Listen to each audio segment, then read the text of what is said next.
First of all, I'd like to call to order this deliberation session for Wednesday, May 14th, 2025. Clerk Bolden, could you please call the roll? Yes, Councilmember Ruff. Here. Rallo.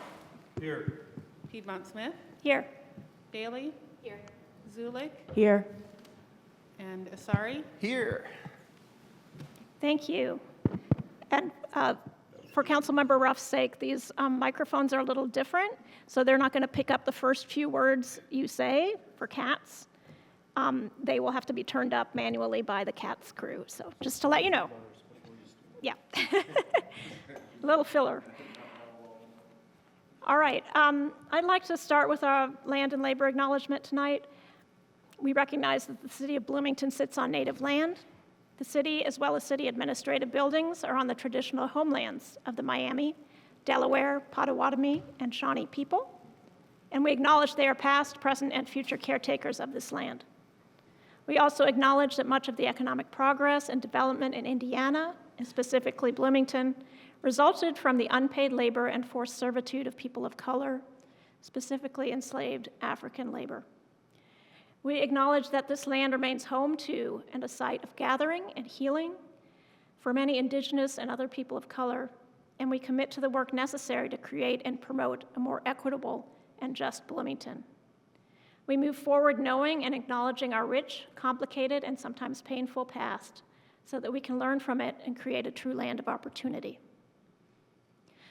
So today, if you're watching from home, you'll see that we're in a different configuration of chairs, so this is a deliberative session. And let me just summarize the agenda. First, we're going to have a report from Mayor Carrie Thompson. Then we will have some discussion about budget priorities for 2026. We'll have a fiscal overview by a consultant from Reedy Financial and from Controller McClellan. Then we will have initial mayoral budget statement. We'll have a report and guidance from the Budget Task Force. Then we'll have a discussion among members of the administration and council members. We then will have public comment on budget priorities, and then any closing remarks from council members and the mayor. Then we will move on to any items and reminders regarding the council's schedule, and then adjourn. So I will turn it over to Mayor Thompson. Good evening. Instantly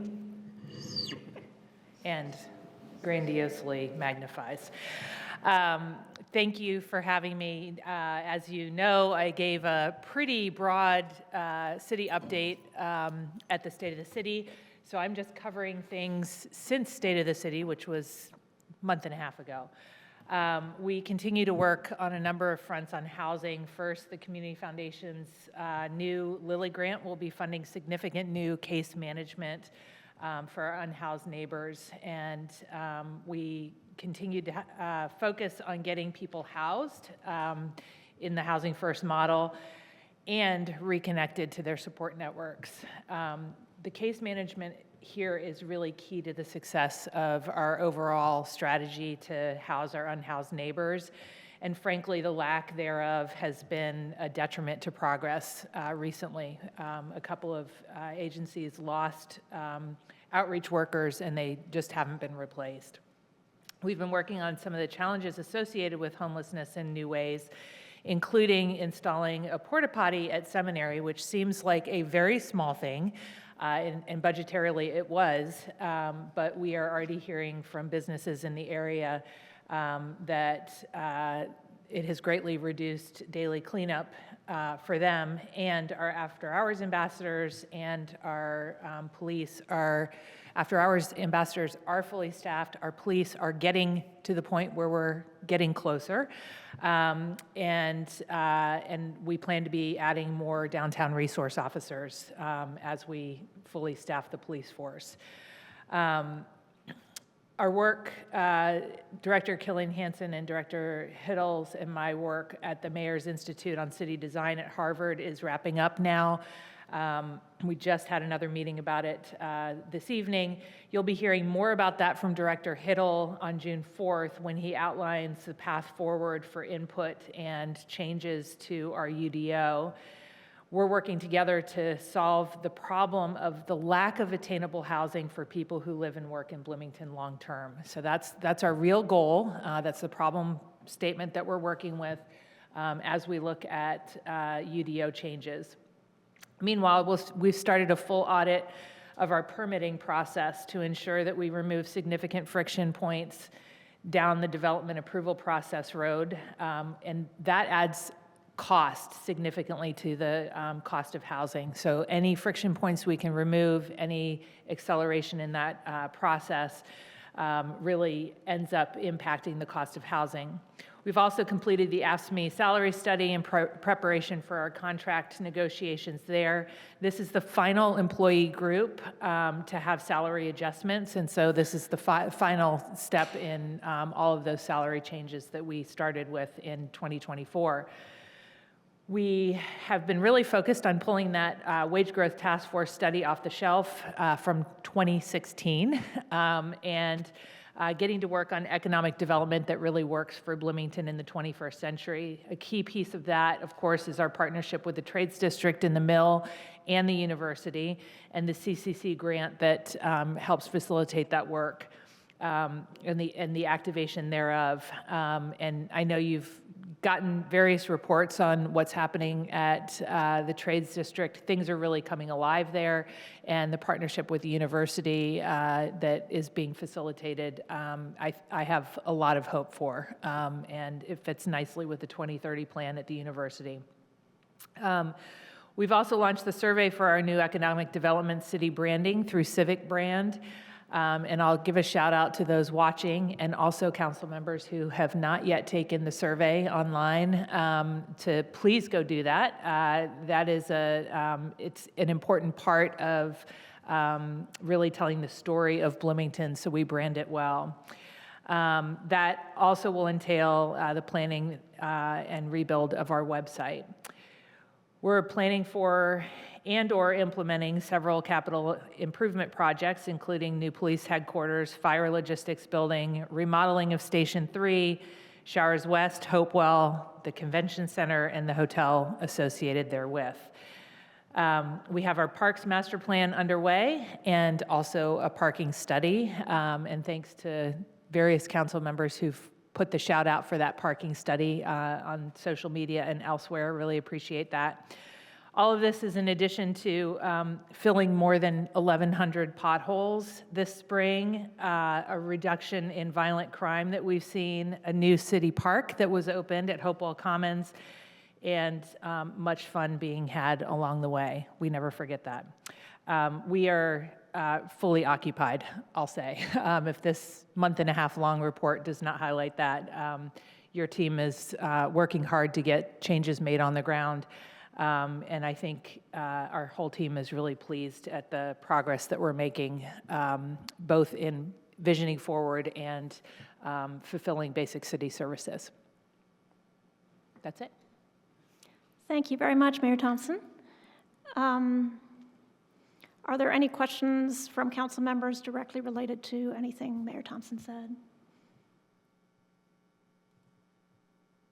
Okay, great. Well, let us jump into the budget then, and I will turn it over first to Controller McClellan. Good evening, Council. Controller McClellan. We've been working with Eric Reedy and his team from Reedy Financial Group to kind of assess the impacts of SB1. They are working on a parcel-by-parcel analysis to give us a very good estimate of what our revenues can be, what they can be expected for 2026. Eric Reedy is here to give us another kind of more city-focused update on what the effects of SB1 are going to be. We don't have that parcel-by-parcel analysis yet. And Eric is happy to answer questions throughout the evening as things come up that you feel like, you know, his expertise might help you make a more informed decision. I'm going to hand it over to Eric.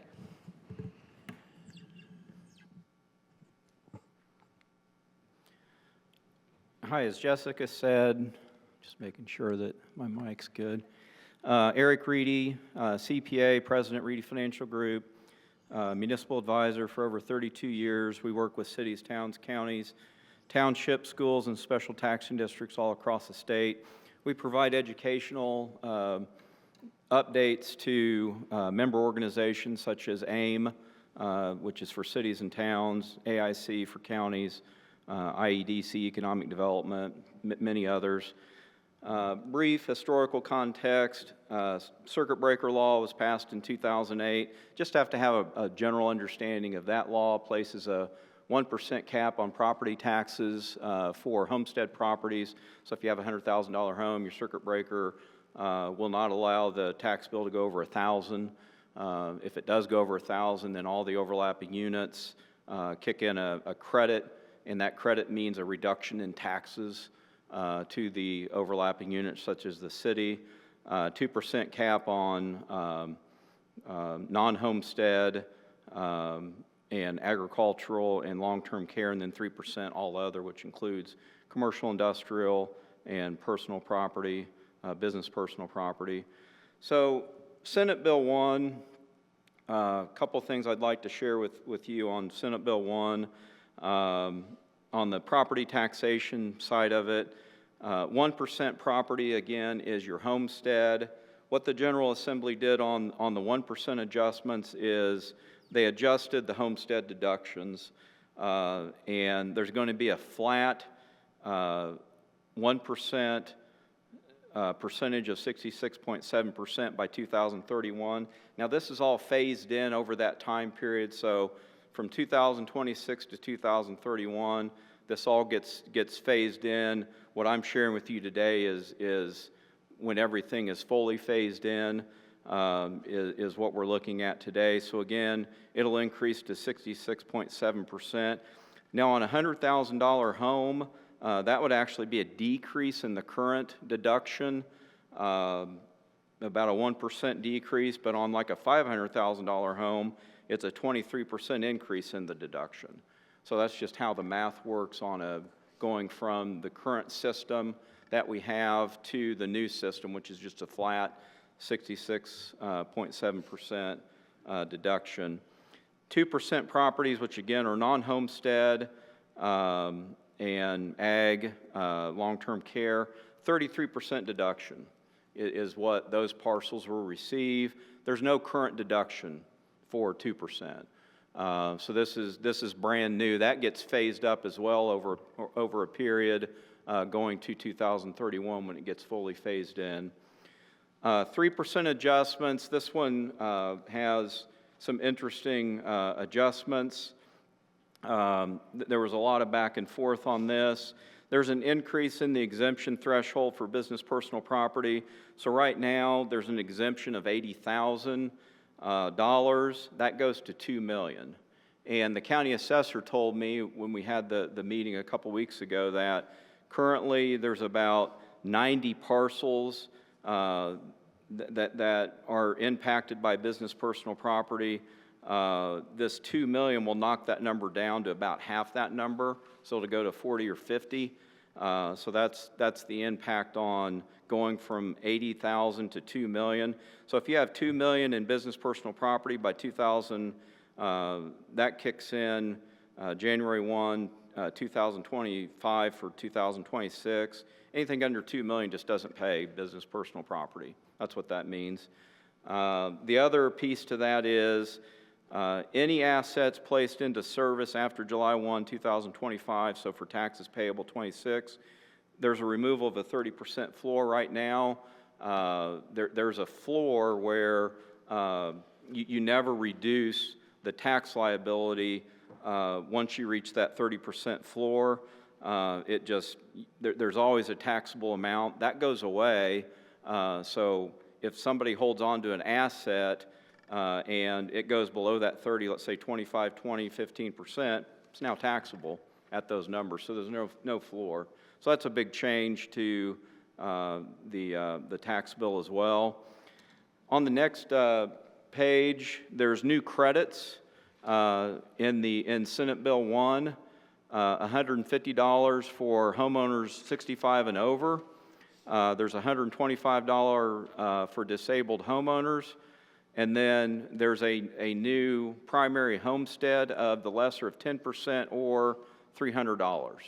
So those are 3 new credits that are available, and those are on top of the deductions that I spoke of on the previous page.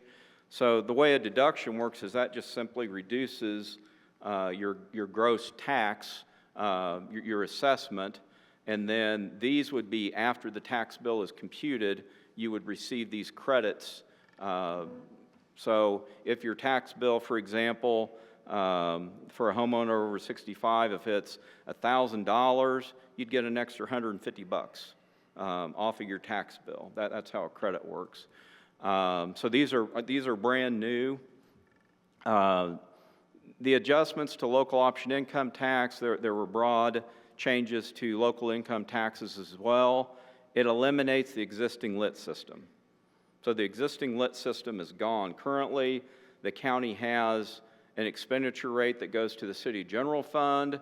It has a public safety rate that goes into a public safety fund, and it has a rate for economic development that goes into a economic development fund. Those rates are all gone. And in its place, what I have below is the city has a rate that it controls, city council controls, of 1.2%. Now, that applies to any city or town that's over 3,500 in population. So we've modeled that. We do want to do a parcel by parcel, but we're going to give you some impacts here in just a minute, preliminary numbers. Now, the county controls the rest of the rates that are in the Senate Bill 1 bill. Now, the current law divides up the income tax as an income tax council, and it's based on population, where you're actually large enough by population to control the vote. So under this new regime, that's gone, and you control the 1.2. The county controls the remainder. The county also gets up to a 1.2% rate. This next one deserves, I put important next to it in all caps. There's a 0.4%, and this one's very important. You'll see why here in a minute. 0.4 that the county can adopt that will go to fire and EMS. So I put down in the next major bullet point, subpoint, that the city is 49.4% of the total county net assessed value. The Monroe County Fire District is 35.5%. So those are the two big fire providers, and the only relief that the Monroe County Fire District would get under this new scheme for income tax would be from that 0.4%. And then there's a 0.2% for non-municipal units. So this is the only relief that the library, the townships, your transportation, the schools, this is the only place where they would receive relief. So everybody that I just listed, all the overlapping units, they're all subject to these adjustments to the property tax deductions and credits that we just talked about previously. Well, the only relief that most of these overlapping units get, again, the school, the library, the townships, is just 0.2%. So that's a very big consideration when looking at overall services. Combination of county-controlled rates can't exceed 1.7%. If you add the three above, it's 1.8%. So something would have to be reduced if the county chooses to go to 1.7.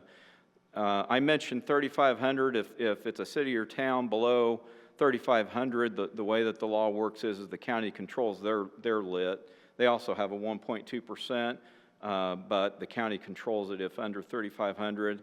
You have one city or town under that would be Steinsville. The county would control that one. So the ones that would go to the city are the first one listed that you control, the 1.2%, and then the county would control the 0.4 for fire and EMS. And I've got those numbers projected here in a minute. Other Senate Enrolled Act 1 impacts on your tax increment financing. Existing assets are grandfathered from the elimination of the 30% floor. So the TIF receives revenue from the incremental assessed value, and most of that is from, or all of that would be from business, and the business personal property aspect of that, I said earlier, there's a 30% floor. The General Assembly said, look, the TIFs aren't going to be subject to that 30% floor. So that's something we can talk about. I just want to bring that to your attention. Another big thing is business personal property obligated to debt service in existing TIF allocation areas are also not subject to the 30% floor. So that's a big point on the TIF. Debt controls, there were some major items put into Senate Bill 1 on debt controls. It places limitations on short-term debt, which is defined as debt 5 years or less, subject to a 1-year cooling off period. So if you issue a bond that's less than 5 years, when it pays off, you have to wait a 1-year cooling off period before you would replace that bond. That's something that the General Assembly wanted in in this bill. It also places a cap of 0.25 cents on city debt. Your current debt rate is 0.1413. So that's something that we'll just have to look at. The city will have to look at when issuing bonds, just keeping that in mind that the property tax rate 0.25, so just something to keep in mind. Budget procedures, Senate Bill 1 also requires one additional budget public hearing where you only discuss the tax rate and the budget. So that's a brand new requirement that's in Senate Bill 1. That's the only thing that the council can consider is that particular, during that particular meeting is the tax rate and the budget. So that's in Senate Bill 1 as well. Senate enrolled, this is my last point, Senate enrolled Act 1, City Impact Projection. Again, this phases in 2026 to 2032. We project that there'll be a $6 million loss tentatively in property tax at full implementation in 2032.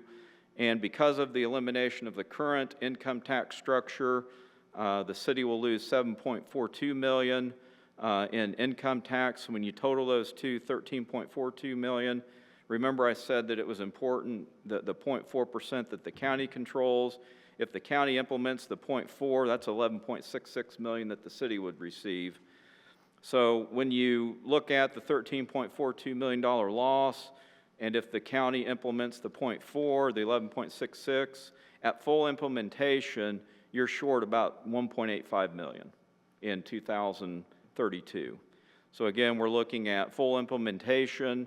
I would mention that there are many units of government out there, many cities that are in really bad shape with Senate Bill 1. You guys have a really nice tax base, tax structure, where we can work with your team and you know, do some projections. We're looking at some cities around the state that are losing, you know, tens of billions of dollars. It's big numbers. So thankfully, because you have a really good tax base, you're in better shape. On impacts for individual taxpayers, on 1% homeowners, $6 million less in property tax is what they would pay. The current lit rate for the county is 2.11%. The city, if all lits are implemented, would be 2.9%. So if the county does their 1.2, the 0.4% for EMS, fire, the city implements their rate, the full rate would be 2.9. So if everything is implemented, all those rates, you'd be at 2.9 instead of 2.11. So Senate Bill 1, it assumes an increase in lit overall, is what it assumes. The county doesn't need that full 1.2%. We've already modeled that. So they could come in less than that. So that's something that you know, we can share with you all as we work through the projections. The last point on here, total Senate Bill 1 impact is an increase of combined taxes of $27.2 million. So the gain would primarily go to the county, as I said just a minute ago, under this under the projections. You guys would need most of your 1.2%. The gain would be because the county doesn't need the full 1.2. And then the last point, further analysis is needed. But wanted to give you guys just a preliminary overview of what Senate Bill 1 looks like. Lots of bullet points. Be happy to answer any questions. Thank you, Eric. I just want to point out, from the controller's perspective, the most important leads out of this are the 4% or the 0.4% from the county for fire and EMS. That'll be divided out, as it says in this memo, divided out by population. That's important information that I hadn't shared with you. I did not know how that worked. And second, we can control this tax rate for the citizens if we work with the county so that everybody understands how much they really need and not just pass the highest rate just right out of the gate without doing the research about how much revenue each unit really needs. So we can control that rate for the taxpayer. So, Jessica, for Gretchen Knapp, Deputy Mayor, could we talk a little bit about the impacts on the budget that we will be building this year in particular, narrow the focus? So the three things that I wanted us to be sure we all understood was, one, the impact on GO bonds that we just started doing last year.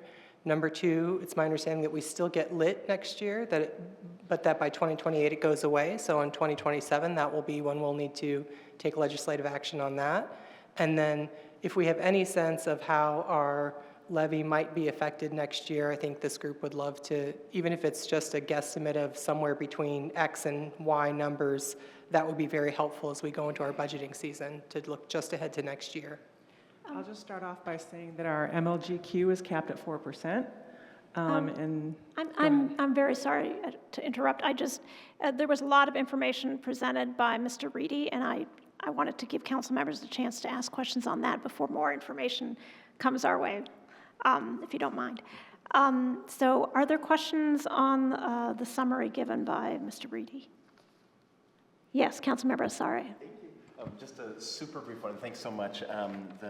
Just to make sure that I'm understanding completely, with the full implementation of Senate Bill 1, you say a combined tax increase of 27.2, but that's across the entire county. So looking at all county residents, or is that just city residents? That's the city tax base. The city portion of, okay. So this isn't all the county. Okay, No. Got it.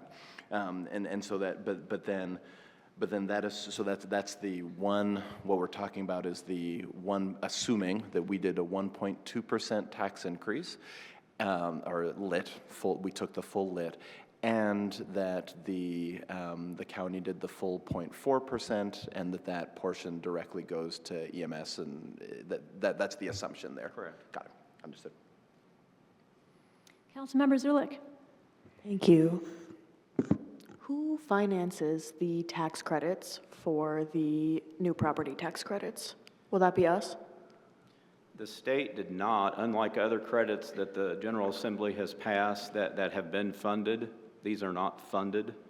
So the taxpayer will get the credit, and there really isn't a funding mechanism, so we just include that on the property tax dollars lost that go to you. So the taxpayers are going to have a savings, and that savings is going to be a reduction in taxes to the city. Okay, thank you. Councilmember Rallo. Thank you. I just wanted to, could you refresh me on what is the current lit burden for city residents? Do you mean the percent? Yeah. 2.11. 2.11, okay. Can I clarify something real quick? Yes. So it's 2.11, but there's a 0.03% for special purpose. The special purpose is the only one that continues. So it's 2.11 plus the 0.03, so it's 2.14. But the 2.11 will be what gets eliminated, and then it can be replaced by the ones that I discussed in the memo. Okay. And is that special purpose through the county? Yes. Yes. For the juvenile treatment center? Is that- Yes. I have a few questions. This is a lot of information to take in all at once. So on the handout, and we will make this available to the public as well. Under SEA 1, city impact projections, you have $6 million lost in property taxes at full implementation in 2032, and $7.42 million lost in income taxes compared to current system. But then you say the combined revenue impact will be $1.85 million lost. So I'm trying to understand how the two first figures that are much higher relate to the lower figure further down. So here's how that works. The $6 million is property taxes lost. The $7.42 million is income taxes lost because income taxes are going to be eliminated and replaced with a new system. So you'll actually lose $7.42 million in current lit. So those two add up to 13.42. If the county doesn't implement the 0.4, you'll be short in 2031 by 13.42. However, if the county implements the 0.4, that'll give you another 11.66 million. And then you compare the 13.42 to the 11.66, and that's the 1.85. So if you get the 0.4, your loss is 1.85 million. If the county doesn't do the 0.4, 13.42 million would be the loss. Okay, thank you. You're welcome. Councilmember Asari, did you have another question? So I'm going to ask a question like I'm 5, okay, just to, again, make sure that I'm following completely, so forgive the perhaps simplicity of the question. If I understand correctly, what we're saying is that, first and foremost, this is going to be more expensive to residents. And also, the city stands to lose, regardless of full implementation, $1.85 million in 2032. So when all of the tools are on the table, but that the immediate impact is higher for the city. So both the city loses money and residents at full implementation will be paying much more in taxes than they would be otherwise. We have this by year, and we'd be happy to share that with you. I don't have it in this particular memo, so I'd hate to do it off memory, but maybe we can give that to Jessica, and she can share that with you all. And so then, could you just explain to me this note? Combined Senate Enrolled Act 1 revenue impact at full implementation in 2032 is 1.85 million. Why does that go down from the 7.4 million compared to the current system? Like, why do those two numbers exist in the same space? Well, again, the 1.85 is 13.4 million minus 11.6. The 13.4 is the amount of revenue lost from Senate Bill 1, 6 million from property tax, 7.4 million for income tax. So the city would lose 13.4. You can make that up with 11.66 from the county 0.4. Got it. 1.85 is the difference. Understood. Yep. Yes, Deputy Mayor Knapp. Eric, would it be accurate to say, though, that 11.6 million that we would be getting can only be used for fire and EMS, whereas the other money that it would be replacing could be used more broadly? Correct. Yes, Councilmember Asari. And the uses for fire and EMS, how broad are they? Is it everything related to fire and EMS, or are there particular things within fire and EMS? It's my understanding it's anything that falls under the broad category, yes. Yeah.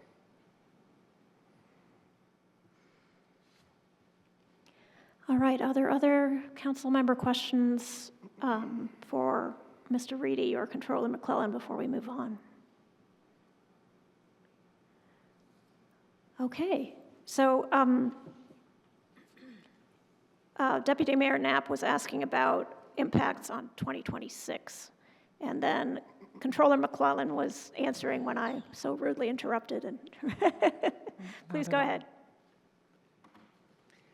Could you, Mr. Reedy, could you please explain how bonding will work for the city in the next couple of years? Geo bonding? On the geo bonding, the city has three different, it's called constitutional debt limits. There's one for the city, one for the redevelopment, and one for the park district. And those are constitutional, and what you do to get to those numbers is you take the city's net assessed value of $5.5 billion, divide it by 3 times 2%. Each one of those has that number that they can issue in debt. What Senate Bill 1 did is it placed a 1-year moratorium on issuing debt if you have a short-term debt that's defined as a debt that was issued with a payback of 5 years or less. There's a cooling off period of 1 year. So we would have to maneuver within that new provision. But the city, if you had one of those paying off, you could go to one of your other 2 constitutional debt limits. So there's maneuverability within that. Thank you. Yeah. I'm sorry, you said there's a debt limit for the city, for parks, and what was the third one? RDC? Redevelopment. Okay, thank you.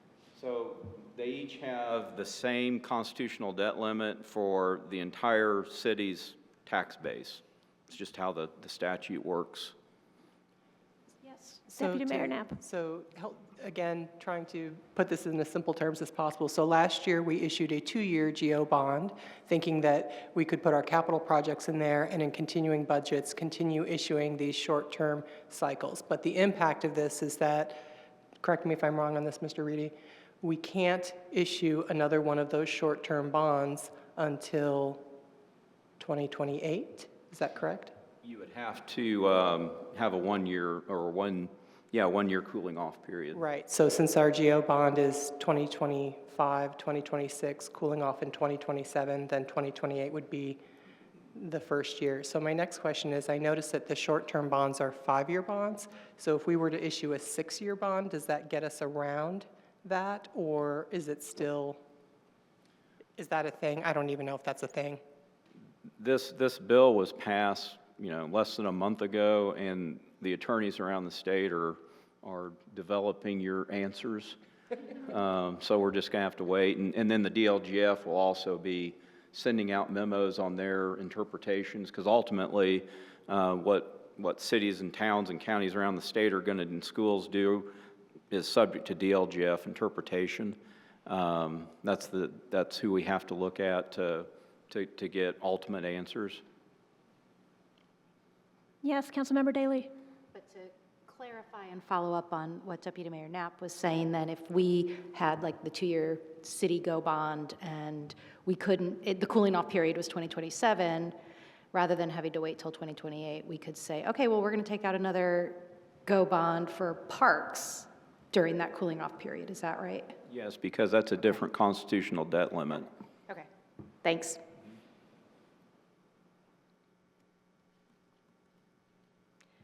Okay, other impacts for 2026 that you want to review? Or we have the same lit structure for next year, right? That's correct. And as Jessica said, your property tax increase on your operating funds is 4%, just like the last 2 years. So those are your 2 major revenue sources.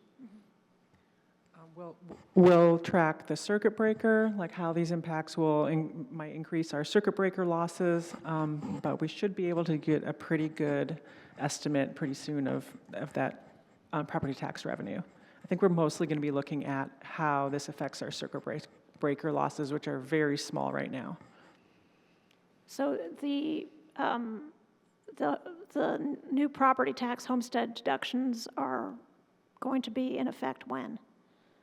They're in effect next year, but they get phased in over up until 2032 when they're fully implemented. So they just step up each year until they the 1%, the homestead properties ultimately go to 66.7, but they do that incrementally over that time period, So will we see any change for 2026? a little bit. Yeah. Not dramatic for next year. And if I could, that's why the income tax is delayed 2 years. They're trying to get it married more up to when these deductions are going to kick in, is what they're trying to do. Are there any other questions for Mr. Reedy or Controller McClellan before we move on to the Budget Task Force report? Yes, Councilmember Asari. Again, excuse the simplicity of this question. So it sounds to me like you have a fairly like neutral-ish, leaning positive view on the outcomes here. I mean, does it seem? I mean, because I think at first when this was passed, it felt very deeply, troubling, dramatic. Everything was going to be difficult, near impossible. Give me like an assessment, like I'm 5, of whether I should be worried. As Jessica said earlier, as long as the county passes the 0.4%, I mean, a $1.85 million loss is much better than a $13 million loss. That's really the big one. I think the city is better prepared to weather this than many other cities, just because you have a really good tax base. But that's the big caveat, is the 0.4%. Okay, all right. Let us move then to, oh yes, Councilmember Rallo, sorry, didn't see you. No, it's quite all right. I just thought of this. Are we still unsure about, I mean, you kind of laid out, this is very dense, the revenue that will be, that the TIF will accrue? It looks like it'll be a reduction for TIF revenue as well. Are we aware of, do we have any estimate yet about that, or is that to come? I would say it's to come. We work with the city on that as well, and the Redevelopment Commission. We'd be happy to share that with you, certainly. Mm-hmm. I don't have it with me tonight. As was mentioned earlier, I don't think the city assesses business personal property in its TIF. So the only thing that business personal property will impact is the base, the city's tax base. Mm-hmm. So that will help the TIF. So really the things that impact the 3%, the city doesn't put in its TIF because it's all business personal property. The only thing that the city puts in its TIF is real property. And those don't have, the 3% don't have deduction. It's just the business personal property that has that. Okay, thanks. But Mr. Reedy, we do have at least one TIF that has business personal property, although I'm sure that they are exceeding the 2 million. It's Catalent, right? We do have Catalent, but their business personal property is not in the TIF. Our TIFs are only the real property for those businesses.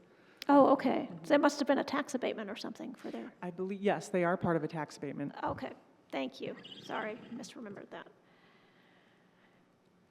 All right, so I think we're ready to move to a report from the Budget Task Force, and I'd like to put this in the context of the discussions we had over the last few weeks regarding the budget priorities of city council members and the report or the letter that we submitted to Mayor Thompson, along with the results of our little survey that we did about objectives and priorities. And so we asked council leadership, yes? Am I supposed to give my budget comment first? Sorry to interrupt. Oh, yes, I'm so sorry. I skipped that. Awesome. Yes, I'm sorry, Mayor Thompson. I just didn't look at the agenda carefully enough. Okay, so we did provide some input to Mayor Thompson, and now it's our chance to hear where she is starting for the budget. Yes. Go ahead. Thank you. Really appreciate Mr. Reedy's time with us and Controller McClellan's careful work on forecasting what we have. I do want to highlight that when we're talking about, over $1 million in cuts in the future, that we ordinarily would be looking at increasing revenue over time. While this is not as dire as some communities are looking at, we are still in this year and future years in a position where, first of all, we're a little bit uncertain about what's going to happen, and we do know whatever it is going to be less than before. And I take very seriously the lit and the amount that we are taxing our residents, especially because in our community we have a very clear bimodal distribution of wealth, and there are people who really are already struggling with our current taxation. They're struggling day to day. I met with faith leaders today. We're talking about things like food security and whether or not people can remain housed.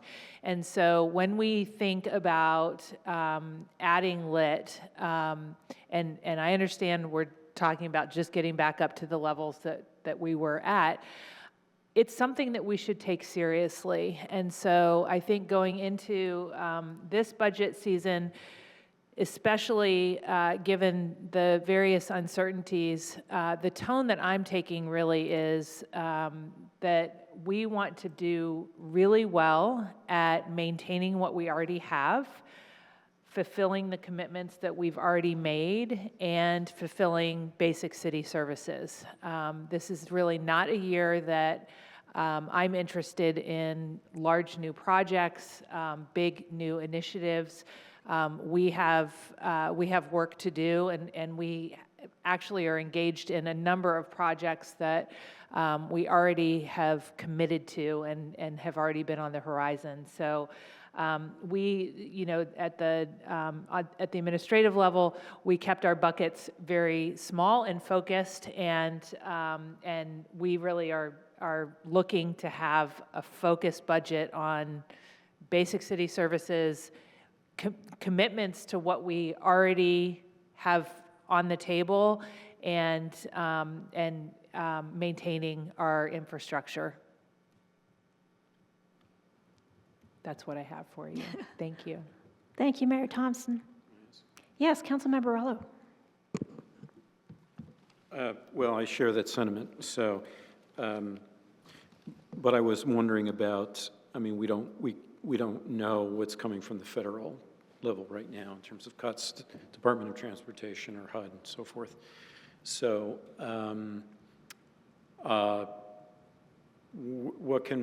it seems to me that we ought to be very prudent about having a buffer to make sure that we have the resources in case that event occurs, that contingency. I wondered about, for instance, the $6.9 million in the parking fund. Do we have an intention for that fund right now, and from your point of view, or the parking fine revenue of $1.6 million? Are those funds that will be utilized by general fund? Do you have an idea of where to park that money, or in anticipation of? So to speak. So to speak. We do have some ideas about how to use that funding, and again, I don't think it'll be on new big initiatives. That money is intended for downtown use, and so that's what we'll be focused on. We're really waiting for everything to shake out before we can prioritize those kinds of things that may be a little bit more flexible. We did get some good news from HUD today, which is that our our allocation is only going down by about $16,000. That's not significant for us. Things will continue to shake out. I don't think this is the last year of federal cuts, but we're watching things carefully. I said this at the last council meeting that I was concerned about the exposure of our bus system and federal cuts, state cuts, and so forth. Do you share that concern, that we would make sure that we don't have cuts in services? Because I'm thinking, like you are, that this is disproportionately hurting low-income people. You know, we have a regressive tax structure. This is further regressive. And so they're going to be feeling, as you said, a bimodal wealth distribution in the city. So a lot of people depend upon that. So are we of one mind on that? We absolutely want to do our best to keep those services running. And we are starting a new downtown on-demand. It's not a bus circulator. It's B-Link, but that is starting here soon, and that'll circulate around the garages, and you can call it door to door as well. So we have added something. Great, thanks. Okay. Mayor Thompson, can I just clarify the good news you shared about the HUD allocation? Is that the CDBG funds, or is that everything we get from HUD? CDBG. Okay. And home, yeah. Okay, So the cumulative cut of 16,000 in CDBG and home. home funds. Okay, thank you. Any other questions on the mayor's initial thoughts on the budget? Okay, thank you. Now let's go to the Budget Task Force report. So the Budget Task Force is comprised of Deputy Mayor Knapp, Controller McClellan, Council Members Asari and Zulik. And so after we sent the letter with priorities to the mayor, we did ask the task force to consider how we might continue the conversation about priorities. So, Councilmember Asari, would you like to speak to this, or who would like to speak? We'll take turns probably, and I think Gretchen wanted to go first, so go first. Well, I'll just report out on where we landed, and then we can, I'm sure there's a lot of discussion about the philosophy and whether or not where we landed is agreeable to this group. But our task was to marry the council members' priorities for the top level buckets of our first attempt at priorities-based budgeting against the administration's, and to come up with something in between that we thought would honor your intentions, give a home to everything that you had discussed, and also stay very focused per the administration's intentions. And we had some that were pretty easy that we both agreed on, and so I'll just read off the list of the 6 that we landed on and explain a little bit about what was tucked into some of those. So we both had, the administration and council, housing and homelessness. In our version, we called it affordable housing and homelessness. I think we can, however we call it, I think is fine. So affordable housing and homelessness. We also both had high-performing government, and that can mean a lot of things. And in this exercise, it also serves as a place where, while there are things that we can single out as particular initiatives like improving FOIA timelines, for example, or improving our website, that are part of a high-performing government that is accessible, transparent, operates efficiently, is equitable to its employees and in its administration of funds that it gives out through various ways. It's also a place to put overhead. So we left that as is, but we tucked equity, which was one of your broken out categories, in as part of that. And then the mayor had economic development as a priority, which was not on your list, but we retained that as one that is very important to the administration and I think to the residents of Bloomington, going back to that wage task force goal. And I think what we all know about the wage disparity in Bloomington and how important it is to make progress on that. And then we broke out what we had listed as core services in the administration into 3 separate categories. One, public safety, which was one of your priorities. Transportation and mobility, another one of your priorities, and I think that's an especially helpful one to have as a separate bucket. There's a lot of public interest in what goes in there and a lot of council interest, and I think that will help us keep a very focused conversation on that piece. And then the last bucket was community health and vitality, which we thought could encompass neighborhood livability and social health, health and human services, a number of items like that. Period.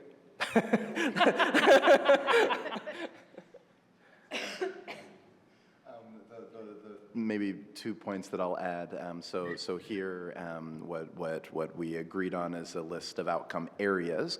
Now, importantly, outcome areas are not outcomes. So, public safety is not an outcome or a priority or anything. It's just actually saying, here is the bucket upon which we'd like to tie the work that we're proposing in this budget. Now, the other thing just to remind everyone of is how we've talked from the beginning about the idea, the sort of foundational ideas of outcome-based budgeting is this question of what is it that you keep in your budget. And so coming up with outcome areas instead of what do you cut from your budget, it's a fundamentally different way of thinking. But these outcome areas then allow us to start to peg outcomes, the things that we would like to see change or the things that we would like to see reflected in the lives of the residents of Bloomington to each of those. And we've discussed both here and at the task force that we already have multiple plans that we can pull outcomes from, but then putting them into these larger outcome areas. And so that's about as far as we got, which was defining some good outcome areas. And we thought that it would, if everybody thinks that that is a good set of outcome areas, and we can agree that that's a good place to start, that moving forward the conversation should be based on, what are the outcomes that we'd like to see within these outcome areas. I will add that the city is currently working on a program inventory where we basically make a list of everything that the city does, and then we allocate the totality of our budget to that list. There are things that are operational, there are things that are programmatic, but once we have that list, we can do things like really evaluate what is the evidence and research behind why we're doing what we're doing, and we can use that base budget to reallocate our budget dollars to where we have the greatest need. It's baby steps. Everything is hugely theoretical, but we are taking the steps needed to get the pieces in place. Anything else from the budget task force? So any questions from council members on these, and we can just kind of throw it open at this point, about the 6 categories and where we are in the process of either outcome-based budgeting and or agreeing on priorities for next year.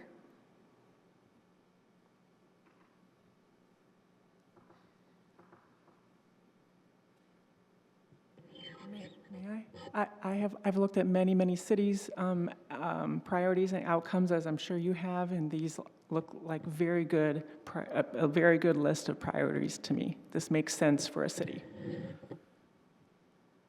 So I guess I'd like to have more clarity on this inventory that you're conducting. What are you actually looking at? Well, we do have a training on it next week, and I don't know everything about it yet, but an inventory just like a list.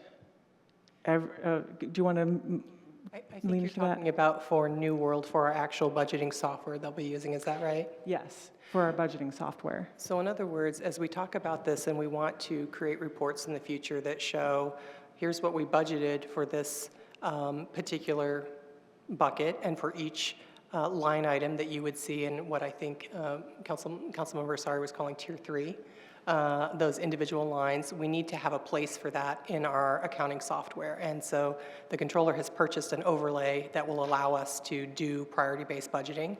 And while we may know of many, many programs that the city runs, we probably don't know all of the operational ones especially, but they don't currently live inside of our accounting program. So if you were to say today, what do we spend on, I'm going to make up a program so that no one asks me specific questions about it. You know, what do we spend on Gretchen's amazing housing budget?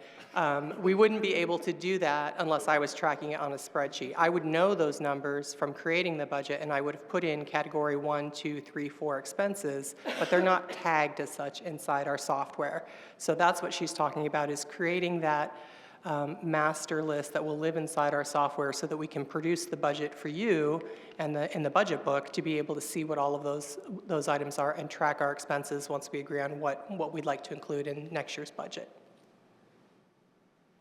So if I understand correctly, so we're looking at one activity area or one program.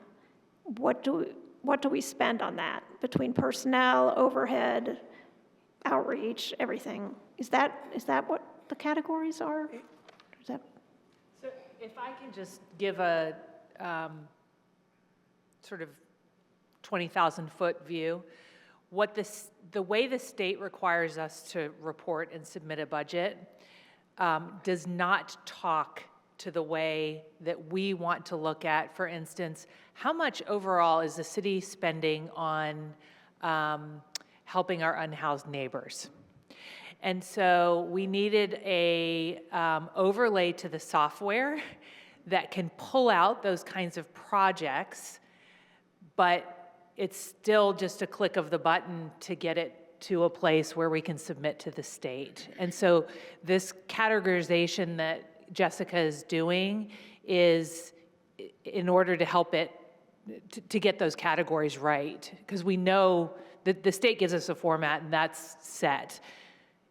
Doing outcomes-based budgeting, we need these other categories outlined.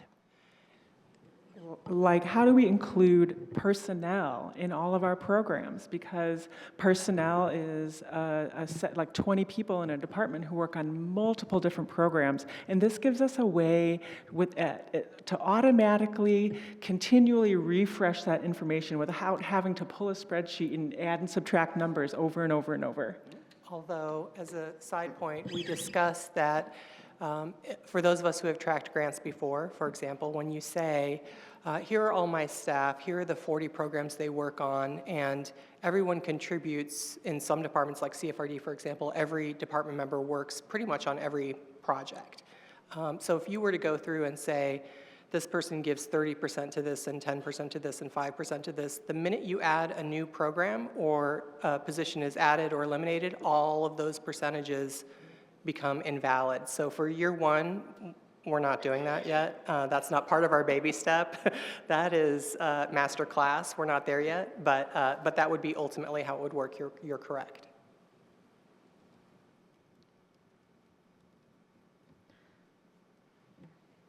And that will allow us to see if something is costing us a lot more than the value that we're getting out of it. Because some programs are very labor intensive, and we can discover something like that and say, well, maybe our efforts for this staff member would be better spent someplace else. So that's the end goal.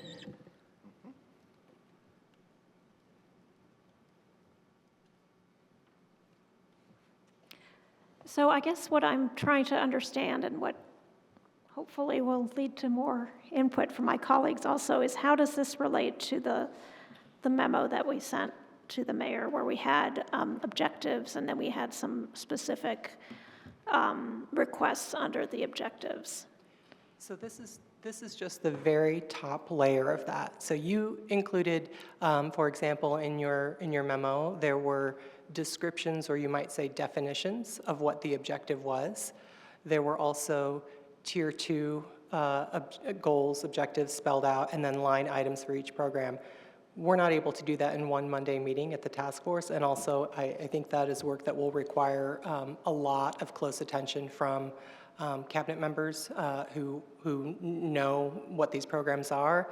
And I think as I slept on this since Monday, what I would suggest is that while council is on recess, the administration can work on taking those, which you've already created, thank you, and sorting, if we can agree on the big buckets, we can just move those directly into where the buckets now stand. We found a home for each item that was on your original list.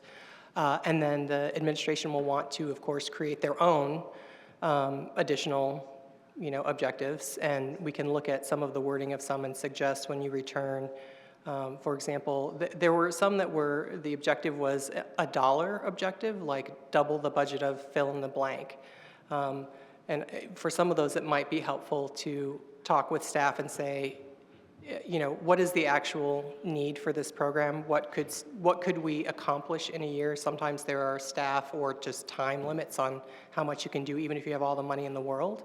So some of those might need some tweaking to say, for example, I'm making this up, bring all of our sidewalks up to X percentage, or bring 50% of our sidewalks up to this quality standard that we think is attainable. And then what does that cost to do that would be the back end. So there's a little back and forth on that, I think. So I guess step one would be to look at the 6 areas that Deputy Mayor Knapp just said, and make sure that we agree with them and we understand if we have specific priorities, we understand where they fall in these or if they fall in one of these. So that was housing and homelessness, high-performing government, economic development, public safety, transportation and mobility, and community health and vitality. Correct. So let me just kind of go around the table here. Councilmember Ruff, do those make sense to you, or do you have any concerns about these? Yeah, this makes sense to me. Yeah, no, those make sense to me. Councilmember Rallo? Yeah, they do. I've developed other questions, but it's maybe for the end. Councilmember Daley, do those 6 categories make sense, or you have any concerns about them? Oh, no, I don't have any concerns. Councilmember Zulik? No concerns, thank you. And I assume Councilmember Osari is okay with these since he was So part many of the discussion. No concerns. Okay, well, that's good. We have a place to start. Do we clap at council meetings? No. You should. It's a deliberation session. That's huge, come on. Well, this is further than we've ever gotten before, right? We've never had agreed upon buckets like this, so huzzah. Gretchen and I did. Again? All right, I carried it on. I will say there's a caveat. This is not, it's something you can also applaud, but part of this, I think there is an iterative process. So as we're, tagging programs, as we're thinking through, the specific things that we want to see, we might notice that we have a lot of things that we want to see that don't fit under any of these. And so, we might continue to have this conversation. I think obviously that this is a sort of good representation of the majority of the things we're trying to do and talk about. But just again, like, everybody keep in mind, like, it's, the sky will not be falling if after recess you come back and go, actually, we realize that we have this huge area that we always talk about, that we're putting a lot of resource into, time into, and it doesn't fit within these other outcome areas, right? So. Councilmember Rallo, did you have other comments that you wanted to make? Oh. We're kind of at an open comment period. Yeah, okay. This is sort of And then we'll go to the public. Yeah, it's a little scattershot, but just stepping back a little bit, do we anticipate any problems with the innkeeper's tax or the food and beverage tax revenues at all? Is that's completely outside of anything happening at the State House right now? Yes. Should I even talk? Don't want to give anybody any ideas. I'm hearing voices. So I was curious about, maybe this is, I don't mean to put anybody on the spot because I know we're still processing what's happened at the state level, but is the general feeling that we're going to be, so we got operational, we've got basic maintenance of the city, and then there's sort of discretionary stuff, and it takes different forms and levels and things like that. And are we, so I guess my question is, let me take a specific. So there's been a talk for some time about public works moving into a different facility. Is that on hold right now? Is that sort of wait and see? Are we in a holding pattern until we sort of assess what's happening at the federal level and how we cope with the SB1? We're doing some due diligence. Specifically, have gone to the Utility Service Board to ask them before they do anything else with Winston Thomas, make bigger plans for the property, to consider whether or not we may be able to have a public works facility there, in addition to a utilities center there. We will not make any firm plans on another another big infrastructure project until we know what the funding is. And we have been funding these kinds of significant capital things with bonds. There is money in this year's budget for Public Works to get an assessment of their needs. So right now, we don't even have an idea of what they would even need or what it would cost. So that, we do want to know that before we do anything. And so that is part of why we wanted to talk to the Utility Service Board, because of course, knowing where the site could be would really aid in thinking about if we were to combine several facilities together, how much space would fleet and sanitation need and administrative building and so on. Right, okay, good. And Mayor Thompson, you're talking about sort of freezing, you said big infrastructure projects for now? Did I hear you say that? So for instance, we're looking, so High Street side path, for instance, to use some federal funds. Are we sure the federal funds are going to come? Has that been? To my knowledge, we have those funds already. Okay. So the things we've already committed to, we are going to carry out unless there's a significant change. But now is not the moment to dream up new significant projects. Okay. That's what I was trying to communicate.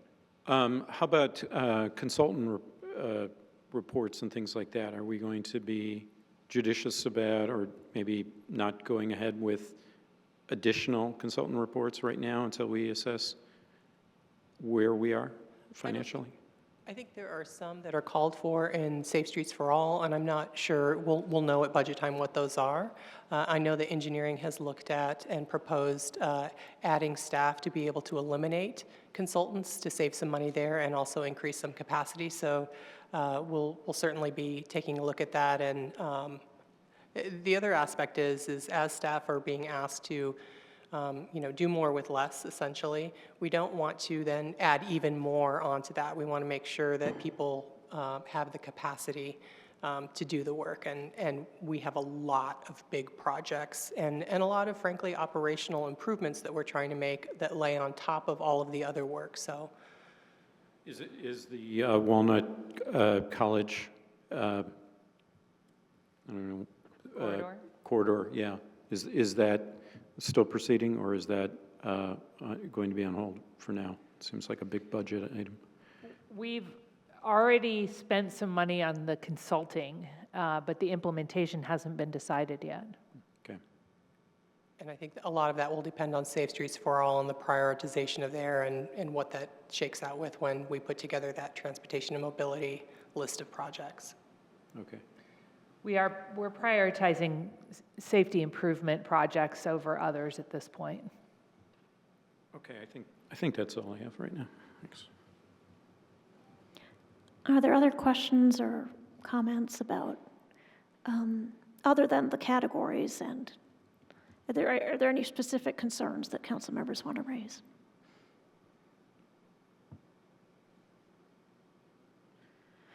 Okay, well, I think we'll move to public comment then. If there's any member of the public who would like to make a comment, if you're here in council chambers, you can come to the table here next to Clerk Bolden and sign in and make your comment from the table. And if you are joining us via Zoom, you can use the raise hand function to indicate that you'd like to speak. And there'll be, as always, a 3-minute limit. So we do have somebody approaching here in person.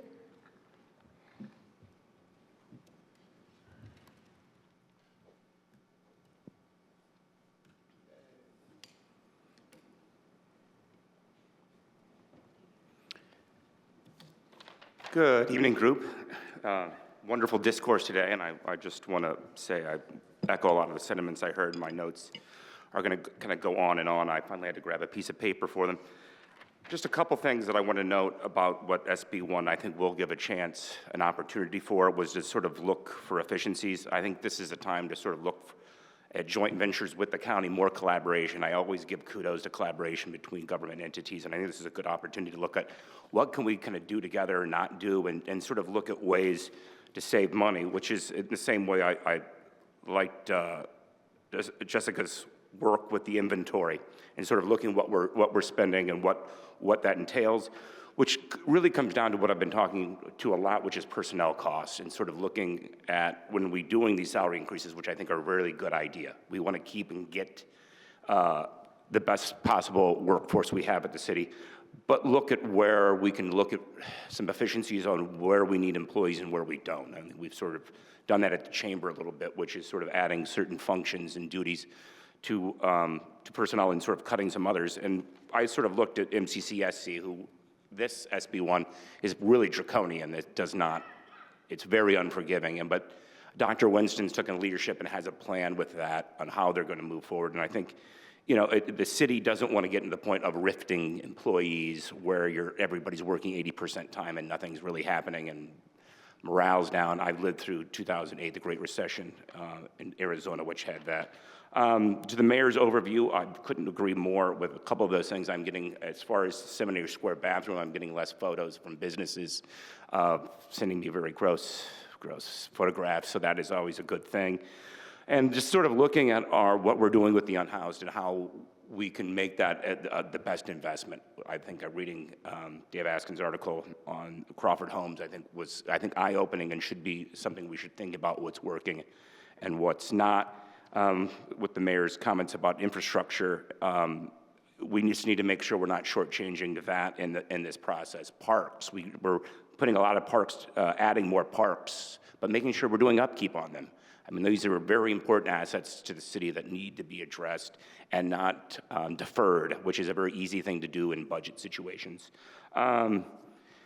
And then just looking at projects that are going to get a return on investment and spur private investment. I think, you know, we've seen that with the trails I mentioned last time, and I think the Trades District is an excellent opportunity for that.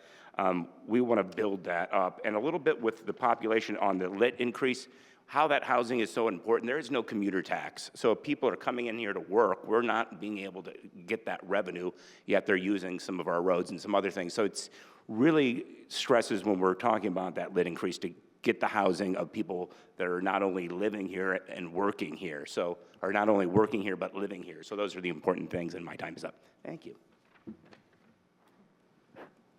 Thank you. Attorney Lehner, do we have anybody on Zoom? Yes, we do. Okay. I assume you will unmute and let that person know they can state their name for the record and have 3 minutes. Yes, hello. This is Matthew Austin. Just looking through the potential budget items for 2026, I noticed it $100,000 for a potential community composting program. I would encourage you to, because there's other ways to deal with food waste, I would encourage you to say some sort of community food waste solution instead of just cornering it into composting. So that is my comment. Thank you very much for your time. Thank you, Mr. Austin. Anybody else here in council chambers care to comment? Is there anybody else on Zoom? No. Okay, thank you. We will come back then to the council. Are there any other questions or any other back and forth before we just go to closing remarks? I guess I would like to know what the next steps, I don't know if this is a closing remark or not, but what are the next steps as far as working together with the administration? What did the task force envision? Here's my Or two other cents, suggestions. or here's what, and you know, we just met on Monday morning, so this is all a little fresh still. But what I would like to do is work with our department heads while you're out on recess and they're building their budgets to share these broad categories with them. We will create a document that sorts in your priorities as well, and then ask them to work with us to create what are our objectives, those tier 2 objectives. We might do a little wordsmithing on some of the definitions of our broadest objectives so that when you come back, we'll have a document that's fully fleshed out with more information, maybe some refinements, and take a look at that. And I imagine as part of that, we will be able to see, you know, Council's list does have a lot of new requests, new items on there, and I think we'll know a little bit more, I hope, by then about our financial situation and may be able to say, you know, of these, here are the ones that the administration feels we can fit in somewhere or start to get some headway on. Sharing the list back with you so you can look through as well, and we can all think about where can we save money. Well, that sounds great. We're back from recess on July 16th, so we should think about whether we need to have a special session or an extra meeting, or Council President Stossberg can work on that with you. All right, well, let's go to any final remarks or thoughts on the budget. I'll start on my left. Councilmember Asare? Sure. I think two things. First on reflecting on the sort of 5-year-old questions I was asking. Of course, I have a almost 5-year-old, I guess, but so I know he's 3, but he's really advanced. No, but reflecting on some of those comments, I just want to say that it's not lost on me that what we're really looking at with SB1, though I'm reassured to know that there are some tools on the table and there's some possibilities sort of to deal with maybe the most dire circumstances, that at the end of the day, if we are to use those tools, that what it's going to represent for residents is going to be a huge increase in their cost of living, with very minimal savings that they got for tax, property tax revenue, and so for property tax cost. And so I sort of share Mayor Thompson's views that I think that we need to be very mindful as we're thinking ahead, and I know this is maybe a year out, but as we're thinking about those things, just about the sort of regressive nature of income tax, particularly, and making sure that we're keeping the well-being and vitality of our residents at the forefront of everything that we discuss. The second thing, just in terms of what I hope to see next, is definition around actual outcomes. I think that we all agree that given the current challenges, that that we're not looking to go into deficit spending, that we're not looking to take on these multi-year, very expensive projects, get all of that. But I also don't don't think that it's enough for us to say that, you know, what we want to do is maintain services or something like that. I think that we need to be clearer about what we even mean by that, what we mean by, you know, what maintaining services would look like for our residents. And I know that all of us think that way, so I'm just keeping that, you know, in our sort of collective communication, which is that, you know, we're here to make sure that life gets better increasingly for the people that elected us to be here. And so let's keep that in our minds, regardless of our pain points. And so my very last thing that I'll say on that is that, you know, I don't think that we should have a bias to new just by virtue of it being new. I don't think that new always means expensive. New could actually be cheaper, better, more efficient. And I know that that's not what's sort of meant here by saying we're not doing anything new, right? I just think, again, sort of as we go away, it's about thinking about exactly the vision that we have and how we're going to move forward in implementing that, given our constraints. Thank you. Thank you. Councilmember Zulik? Yes, thank you. Lots of thoughts. I'll try to keep it as brief as possible. It is really great to know that we're all on the same page about just maintenance and making sure that at the end of the day, the city functions the way that it's supposed to function, and that we have roofs over as many residents' heads and food on as many of their tables as possible. And like, at the end of the day, like, that is what we should be focused on, especially given the situation that Governor Mike Braun and the Indiana Republican supermajority has put us in. That's it. Thank you. Councilmember Daley? Thank you. Pretty much what I was going to say really echoes mostly what Councilmember Zulik said. I think we're on a really great start, and definitely, you know, continuing to provide for our community at the level, as much of the level as we can, as we have been doing. And I think it's very important just to remember that, between state and federal initiatives, many of the most vulnerable members of our population are going to be suffering really deeply, and we need to all come together and put them under our umbrella. Thank you. Thank you. Councilmember Ruff? No final comment. Councilmember Rallo? Yeah, just to say that I want to say I appreciate this meeting, and we seem to be of one mind. I just wanted to put in a plug. My colleagues had really good priorities, great priorities that we discussed. One personally for me, and I think it's shared by a lot of people, is Jack Hopkins funding. I really appreciate the administration's increase for last year, but we're clearly going to be probably facing needs that exceed greatly, probably double or more in the future. So I'll just put in a plug that if we have the discretion, any discretionary funds to put into Jack Hopkins, I think it would be well utilized. Yeah, thank you. So I just want to say thank you to the Budget Task Force that has been kind of working through a paradigm shift, you know, on how we do budgeting and how we think about how we can best spend taxpayer money to benefit the most people in the most efficient way.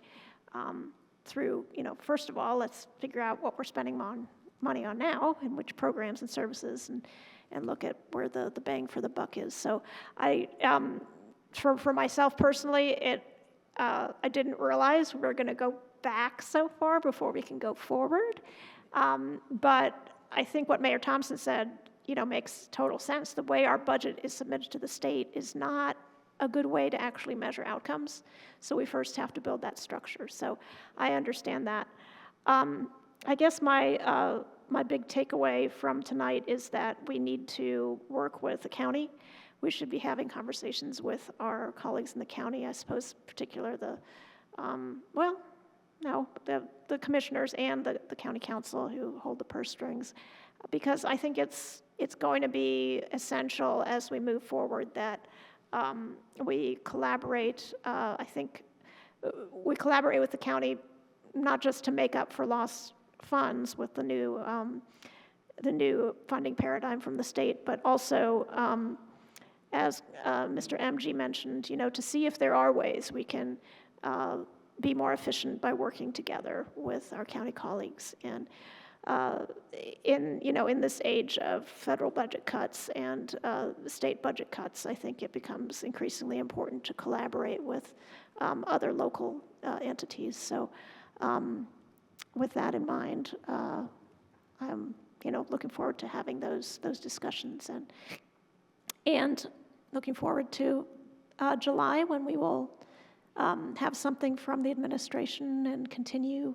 and have another meeting and continue these conversations. So that's where I will leave it.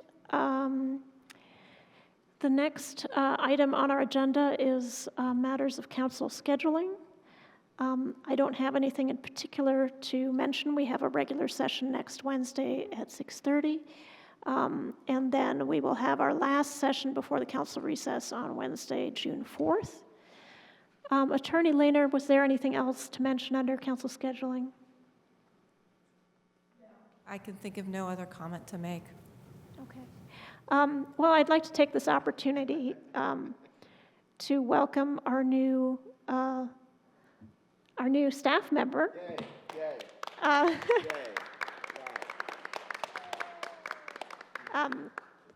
Christine Chang is joining us.